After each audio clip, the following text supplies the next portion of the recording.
could you imagine a guy being in a situation where let's say I don't know, man. Let's say if Tyson Beckford wound up on I don't know the View, right? Now Tyson Beckford, I don't know what he does these days and whatnot. I don't know if he just sits in the mirror all day or what. But let's say Tyson Beckford gets a gig on the View, and everyone pushes, everyone Whoopi Goldberg pushes for him to be on the View. Now, mind you, he's not really the best contributor. He's not doesn't really have well thought out takes. He's not particularly entertaining, right? Could you imagine him leaving the show, right, and just alluding to that, yo, listen, like, yo, all those listen, I've been in situations where I was the only guy in the room and just in a room full of just raggedy bitches. You be like, whoa, whoa, whoa, whoa, whoa. You was only on one show. And it was only one show where you was the only man in the room. Like, why they gotta be all that? But that's how that was sounding. You'd be like, yo, like, why are you calling them out their name? I mean, it wasn't a really extreme example and everything, but that's kind of what it would be like. I think it would hit like that. If Tyson Beckford was on the View. Now he not in the View. He was only on the View because Whoopi Goldberg wanted him to be on the View, right? And they fall out and whatnot, and rather than just taking the audience that he did form, right, and taking it to his own show or doing his own thing, he has to make it. He has to try to kick the backs in, or basically try to speak bad about the people he used to work with, right? And people would definitely point out, yo, like, you've been ice cold out here, like, you wasn't making no money nowhere, so like, how is this okay? Understand?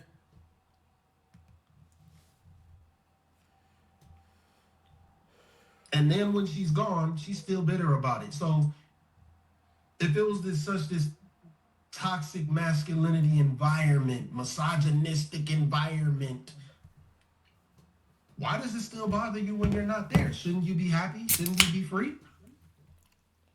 Shouldn't you be fucking happy that you're not there anymore? If it was so problematic for you. Because I know, like, any job that I've had that I felt was problematic, once I was fired, I was like, oh, yes, thank you. Cool. I don't understand. Like, if that job was so problematic, if these dudes were so terrible to you, why are you upset that you're not there anymore? Why do you find yourself in the comments still? Mm. What are you still looking at the podcast for? You mad because you ain't there, bitch. You lying. You ungrateful. That nigga made you relevant again, and nobody knows why. Nobody knows why Melyssa Ford was on the Joe Budden podcast. She was fucking dead in the water. Nobody had heard from Melyssa Ford in decades. And I mean, really, why should we? She was just a video girl. I'm gonna have to shoot some bell there. Melissa Ford was on. Hey Google. Hey Google. You know what? I think she gotta be recharged. Hey Google. Whatever, y'all. Whatever. I can't rely on you no more. What reality shows was Melissa Ford on? So she was on a show called Blood, Sweat, and Tears. She had an appearance on The Millionaire Matchmaker. Oh no, I'm sorry. Blood, Sweat, and Heels. So I believe this is the one where she was like playing a real estate agent. So I guess she was on there, selling box. She appeared as a client on the show for Millionaire Matchmaker. Okay, so yeah, there's that. Hold on, man. Let me ask another question. How has Melissa Ford made money all these years? For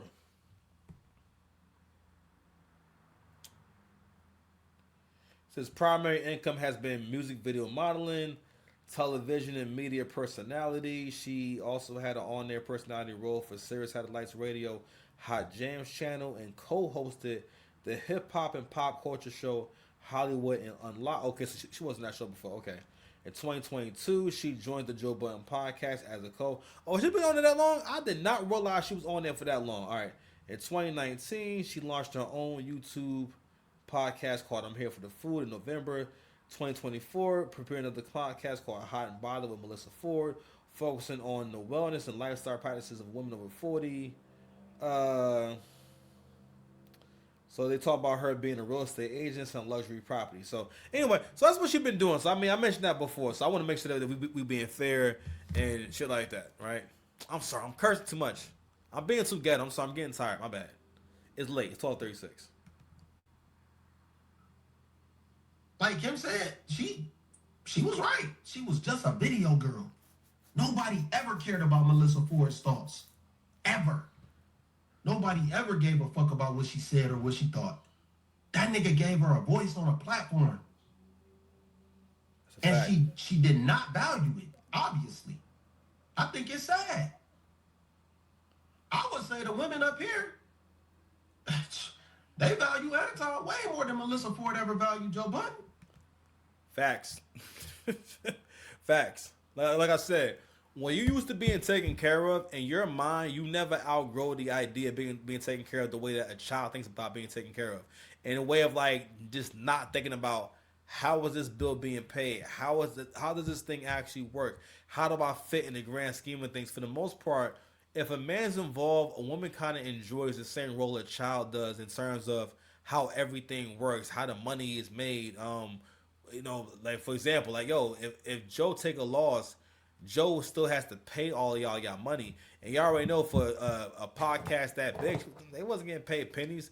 They might have not been getting paid as much as you would for a full-time job, but I'm sure they all made like at least like a rack for every episode, probably, or more than that. Because again, this is a podcast that makes a lot of money, makes millions of dollars. Okay, so again, it was a great opportunity. This kind of reminds me of the analogy I heard of a woman talking about, and you hear these stories online about women fumbling men and their perspective on it, and basically in so many words they'll say, yeah. Oh, I'll give you one analogy in particular. The woman used the analogy of a shoe, and she talked about the guy she was with before. He was handsome, was attractive, he was considerate, respected his mother, and this and that. Again, it's an imaginary dude. Dude didn't actually exist, but she wanted to tell the story anyway. So she goes on to say that it's like seeing a beautiful shoe in the store, right? And I could pick up that shoe and think it's beautiful all I want, but if I wear a size 9 and it's a size 7.5, that shoe doesn't fit me. That's a terrible analogy for a man, because in order for you to get with a man, he had to have been your type or been a viable option for you at some point. And mind you, the woman saying this is not the kind of woman who would have a bunch of options. You know what I'm saying? No disrespect. I'm just saying. But what she's trying to get to is giving women a new negotiation tactic, or a new, how can I say, a new tool to use in negotiation, which is, yes, this might be a good deal, but hey, I'm just saying, not a good deal for me, or I'm just saying, not for me. And the better something is, the more the other person will be like, well, damn, like what's the problem? That's a manipulation tactic. That's meant to get the other person in the perspective, or in the position of thinking, damn, like what did I do wrong, or what can I do to make things better, or how can I make this a more attractive option for you, whatever, right?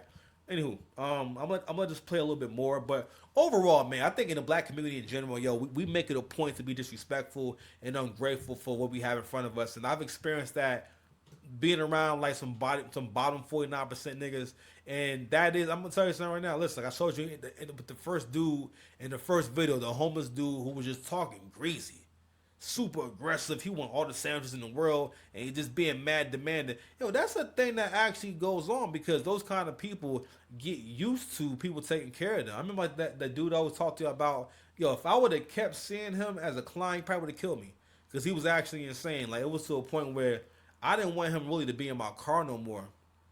After he had an episode where he exposed himself to a neighbor and got locked up, and he couldn't stay out of jail, man. And I didn't really realize like how much of a bad dude he was, and then everything. I remember, I think basically when he was going through that whole, because at one point he was going through this whole, what can I say? Not he was going through, I guess, this episode of thinking that everybody against him and everyone's trying to put him back in jail. When in fact, he was putting himself back in jail. Like, he really didn't belong in the streets. Like, he really did not need to be free. This guy was actual danger to his community. Like, no, this dude that went to jail for for a violent act, and then also was violent while he was in jail, and he attacked someone while he was in jail, got out of jail, and within the first year, he's in a situation where he's exposing himself and jacking off at the front door of his neighbor's house, or his neighbor's door. Mind you, where he's living at is Union City, Jewish part of town. You know what I'm saying? Nice area. You can walk around that area any time of the night. You know what I'm saying? Real safe area. So they got him in this nice area, and this nigga is out over there causing, wreaking havoc. Okay? Nigga just crazy. But anywho, I remember him saying to his brother, I want to meet his brother, and this is when basically he needed to sign off on some waivers for his clinical support team to be able to communicate with his case management team, because this one person had about a few $100,000 of money from our tax dollars being put into him between the therapist that sees him, the people who come to his home, myself at the time, his case management agency. You know what I'm saying? It was a lot of bread being spent for this guy, right? And I remember him saying to his brother, I think he was basically trying to make it seem as though he didn't trust me, and that he saw me and the other guy there as some kind of op and some kind of enemy. And his brother said, you know what he wanted? He wanted to bring y'all here, and he thought that I was going to bash y'all and talk crazy to y'all and whatnot, you know. And he wanted me to be on his side. I'm trying to keep, because his brother's trying to explain to him, you have to sign this for him to be able to help you. And he was looking for his brother to kind of confirm his suspicions, and he was just acting fucking crazy. But at one point, I think I bring up, bro, I said, yo, bro, I gave you money the other day for food, for groceries, which would happen all the time while I wanted to give him money and stuff like that. And that's when I learned that people like this, that's their lifestyle. Their lifestyle is to get money from other people. The way they see money is, I'm going to spend my money, and I have a group of people that I can ask a few dollars from and whatnot, or I can ask for a cash app from, and I'm going to get the rest of my money from there. Then eventually I learned that he was a thief. I think he would tell me like, yo, I can't go in the store and whatnot because they accused me of stealing. Or I think he called me one time and said, yeah, I had to rob the store and everything. If you don't hear from me and whatnot, I got arrested and everything. People trying to say that I stole from them. And like, yo, being as though, and that's also what I learned about how the worse someone's mental health is, right? The more problems they have, the worse they are with finances, all right? Meaning that they're not able to do any kind of budgeting. Like, he was someone that needed to have a payee, meaning that he needed to have his money sent to the payee in order to get his bills paid, and the payee was able to give him what was left on a weekly basis so that he wouldn't be poor. And he would spend that money right away. And it wasn't until I saw him do it live, right? I don't know where he got this money from, but he had like, I would say like $5 in his envelope for whatever reason. I don't know where it came from. And he says he wanted to go buy a black and white outfit for a family occasion, right? So I take him to the Foot Locker, because I wasn't gonna drive him to the mall. I didn't want him in my car no more, because after he had all these crazy experiences, like, and I saw a whole different side of him. I never forget that this nigga breaking the chair while he was on court Zoom. So the judge sees him in the background or in the waiting room breaking a chair. So when you come in there and whatnot, you notice that, damn, this nigga's missing a chair, and couldn't find out he broke that chair. And then before I leave, he break the other chair. You know what I mean? Can you imagine how that felt for me in that moment? This shit was crazy, bro. Crazy times. But anywho, I remember him saying to his brother that basically, that I get reimbursed whenever I buy things for him and whatnot, rather than saying, he a good dude, and this is my friend and whatnot, he got my back and he be helping me out and stuff like that. He really said that shit.